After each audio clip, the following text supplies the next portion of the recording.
Di awal film, kita akan diperhatikan oleh sepasang pemuda yang habis bercocok tanam. Karena belum puas, wanita itu pun minta nambah lagi cuy. Dengan senang hati dong, pria itu pun melayaninya. Diketahui pria itu bernama fuckboy, yang merupakan pria biasa yang dikagumi oleh para wanita bersuami dan janda muda. Akan tetapi tiba-tiba ponselnya berdering.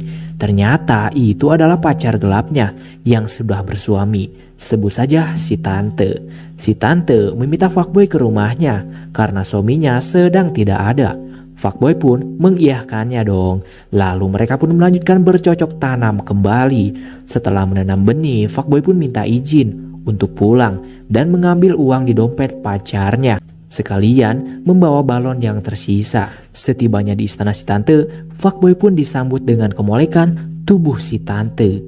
Akan tetapi tiba-tiba si tante membawa stick gold dan langsung pasti sakit cuy.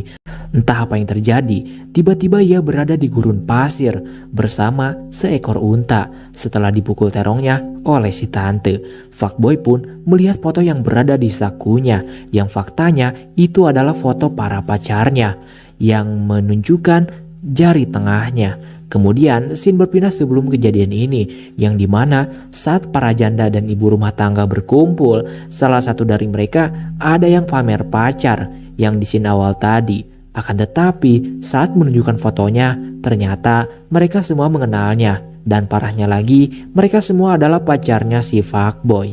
Karena hal itulah, mereka pun merencanakan untuk menjebak si fuckboy. Dan inilah hasilnya. Ia pun frustasi dong dan berjalan tak tentu arah, membayangkan ada sungai dan meminumnya. Akan tetapi, ia pun mulai sadar bahwa itu adalah pasir. Tak lama datang sekelompok suku pedalaman yang cantik dan aduhai. Karena tak sopan, ia pun langsung dibawa ke kampung mereka dan dikurung di dalam sangkar. Saat terbaring, tiba-tiba seseorang memberikan secentong susu. Pria itu mengaku bernama Profesor Zeng. Di sini pun terungkap bahwa fuckboy akan dijadikan makanan oleh suku ini karena suku di sini merupakan suku kanibal perempuan yang bernama suku Haliba. Dia pun menyuruh fuckboy untuk pura-pura gila agar tak jadi disantap suku Haliba. Singkat waktu, malam pun tiba. Karena akting gilanya gagal, ia pun dibawa untuk dijadikan upacara pengorbanan. Dan inilah ratunya. Lantas, mereka pun melakukan ritual pengorbanan. Ritualnya tuh agak nyeleneh cuy. Lihat aja tuh.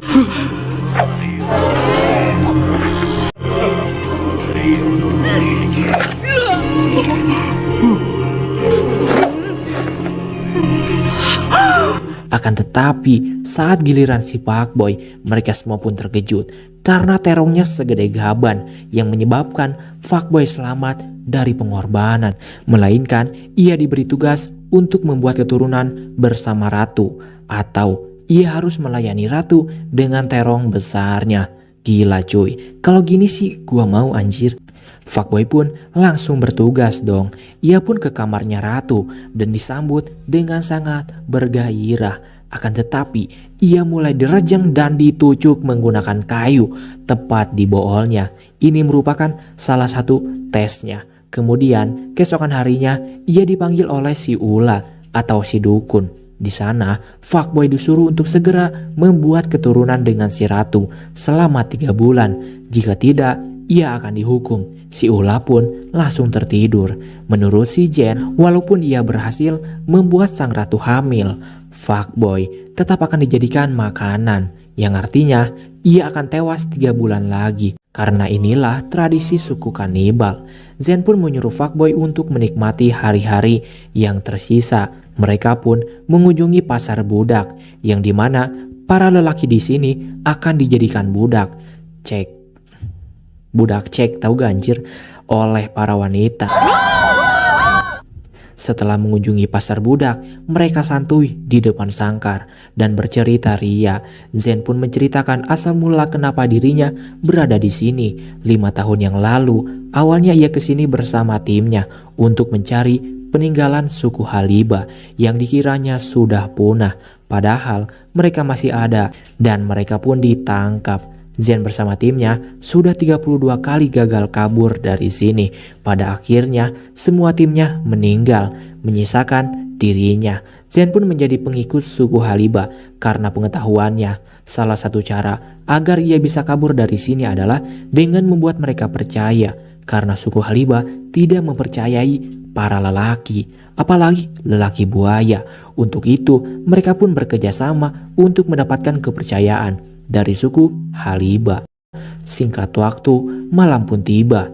Agar rencananya berhasil, fuckboy pun memanjakan sang ratu dengan cara memijatnya. Sebagai imbalannya, ratu pun memberikan apa yang diinginkan oleh si fuckboy. Fuckboy pun menginginkan gudang tak terpakai untuk dijadikan rumah perawatan kecantikan.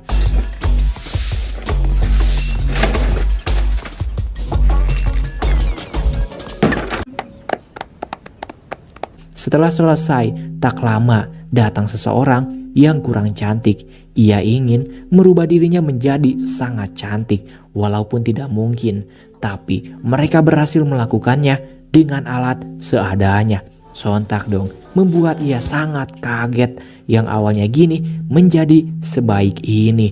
Wanita itu pun memberitahu orang-orang yang menyebabkan tempat ini seketika menjadi viral dan banyak orang berdatangan. Rencana pertamanya pun berhasil membuat warga suku ini percaya. Selanjutnya, fuckboy berencana akan melamar sang ratu dengan mempersiapkan makan malam dan cincin.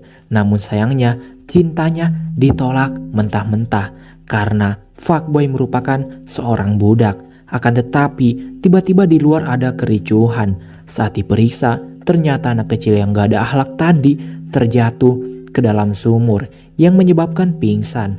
Oleh karena itu, fuckboy pun mencoba untuk menyelamatkannya. Pada akhirnya, gadis kecil itu pun siuman. Karena aksi tadi, si ratu pun mengajaknya untuk tidur bareng, yang sepertinya ratu mulai suka terhadap si fuckboy.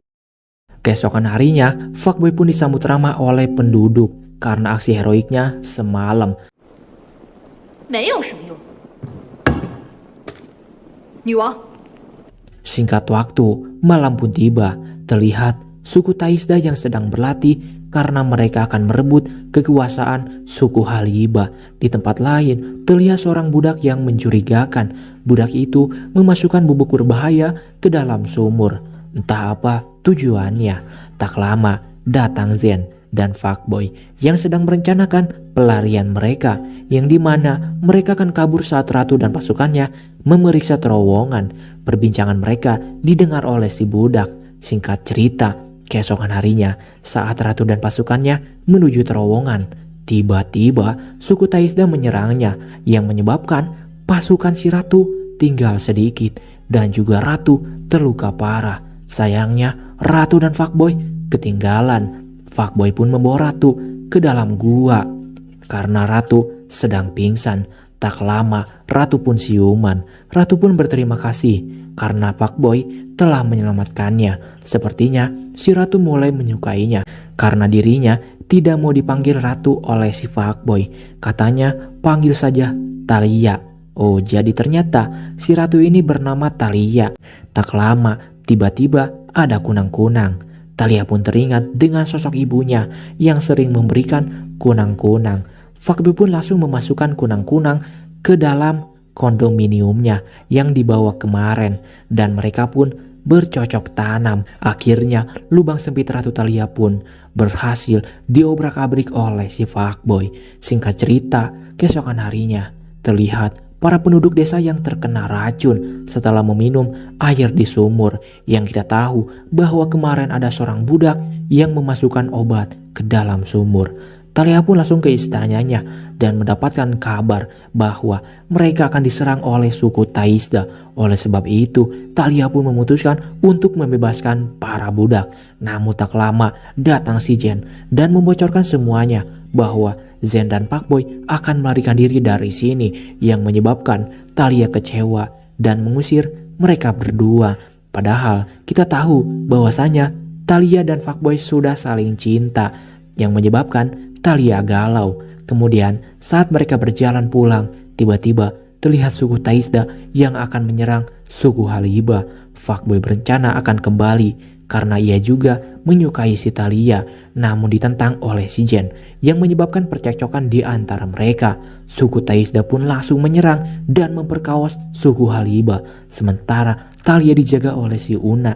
Di sisi lain, terlihat si Fuckboy yang sedang berusaha kembali untuk menyelamatkan Talia. Namun tiba-tiba ada kuda putih yang kemudian ia pakai ke sana. Profesor Zen pun tidak jadi pulang. Shin balik lagi ke desa untuk menjaga Talia dari raja suku Taisda. Una rela melakukan bercocok tanam dengan raja. Akan tetapi rencana Una gagal.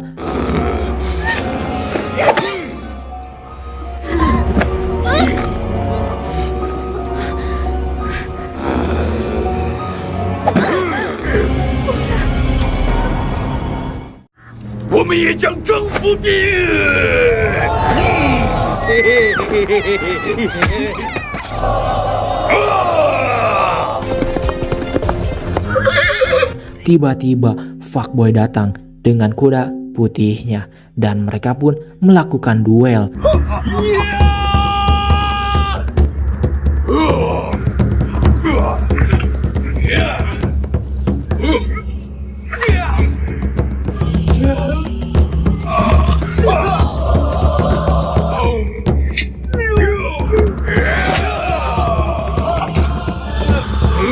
Yang pastinya dimenangkan oleh Raja Taisda karena perbedaan postur tubuh dan fisiknya.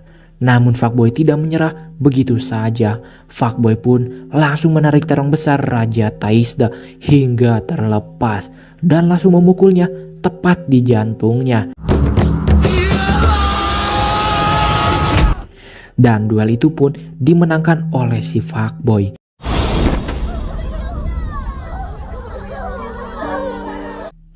Namun sayangnya, karena Fuckboy berhasil membuat anak dengan Talia, dia pun dijadikan korban persembahan. Dan film pun tamat. Saya harap kalian semua terhibur ya. Jangan lupa subscribe dan like-nya, karena saya ingin tahulah ya. Semoga kalian sukses dan dimudahkan rezekinya. Kalau suka like ya, atau share kalau bisa mah cuy, ke teman kalian ke keluarga, terserah sih. Kalau bisa sih ke orang-orang anjir. Terserah. Okay, oh my god, I love it.